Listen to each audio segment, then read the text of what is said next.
Alguém já se perguntou como uma cidade pequena, uma daquelas bem do interior do Brasil, realmente paga suas contas? Pois é, a gente foi fundo nos números de São João do Oriente para entender isso e o que a gente descobriu no orçamento deles conta uma história, nossa, uma história e tanto. Bom, o nosso roteiro aqui é bem direto. A gente começa com o resultado geral, o balanço final, e depois vai mergulhando para ver de onde vem a grana. E é aí que a gente vai entender o que realmente sustenta a cidade. Então, para começar, a pergunta é de R$ 1 milhão, né? A prefeitura conseguiu arrecadar o que planejou? O previsto bateu com o realizado? Vamos ver o que os números contam. Olha só, a cidade arrecadou 82,6% do que esperava. À primeira vista, pode nem parecer tão ruim, né? Mas o verdadeiro segredo, a parte interessante da história, está escondida em de onde esse dinheiro veio de verdade. E é aqui que as coisas começam a ficar bem fascinantes. É importante saber que a receita de uma cidade não é um bolo só. Ela se divide em dois tipos principais que funcionam de um jeito bem parecido com o orçamento da nossa casa, sabe? Funciona assim, ó. De um lado, tem as receitas correntes, que é tipo o salário mensal da cidade. É o dinheiro para pagar os funcionários, manter os postos de saúde abertos, a luz acesa, o dia a dia. Do outro lado, tem as receitas de capital, que é o dinheiro para coisas grandes, para investimentos pesados, tipo construir uma escola nova ou vender um terreno.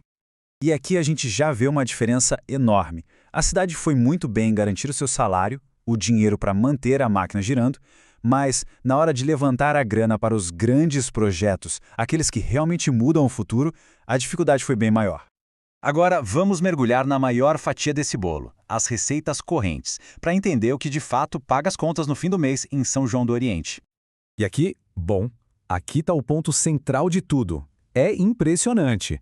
Quase 94% de todo o dinheiro que a cidade usa para funcionar no dia a dia não vem dela mesma, vem de fora, de transferências dos governos estadual e federal. É a fonte dominante de longe. E essa fonte de renda externa é super confiável. Olha isso, a cidade recebeu mais de 98% do dinheiro que esperava dessas transferências. Chegou quase tudo, certinho. Certo, mas e o dinheiro que a própria cidade deveria gerar, com seus impostos e taxas? Pois é aqui que a história ganha um contorno bem diferente. Uma atenção mesmo. E aqui está o contraste que define a história toda. É gritante, olha só. Enquanto o dinheiro de fora veio quase perfeito, com 98% de acerto, a arrecadação própria dos impostos locais foi um baque. Atingiu só 20% da meta. 20%. É uma diferença brutal. Para a gente ter uma ideia do que isso significa, é o seguinte. Para cada R$ 1 que a prefeitura planejava arrecadar com os impostos de seus próprios cidadãos e empresas, ela só conseguiu colocar no caixa, de fato, 20 centavos. E quando a gente olha de perto, o problema fica ainda mais evidente. Impostos super importantes como o IPTU não chegaram nem a 10% da meta.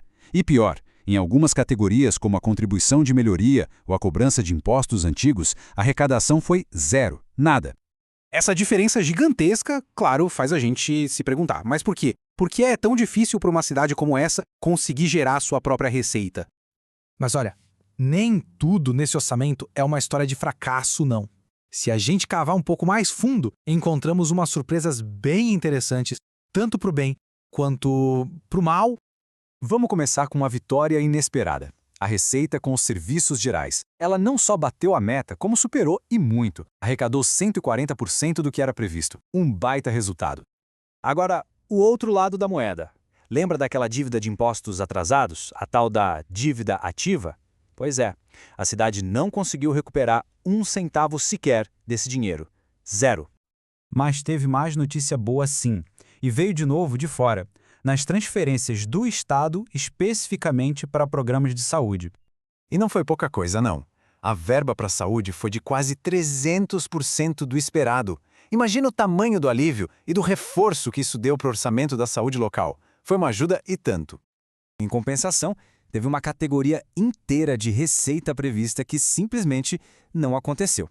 Era um dinheiro que deveria vir de taxas de regulamentação, de fiscalização.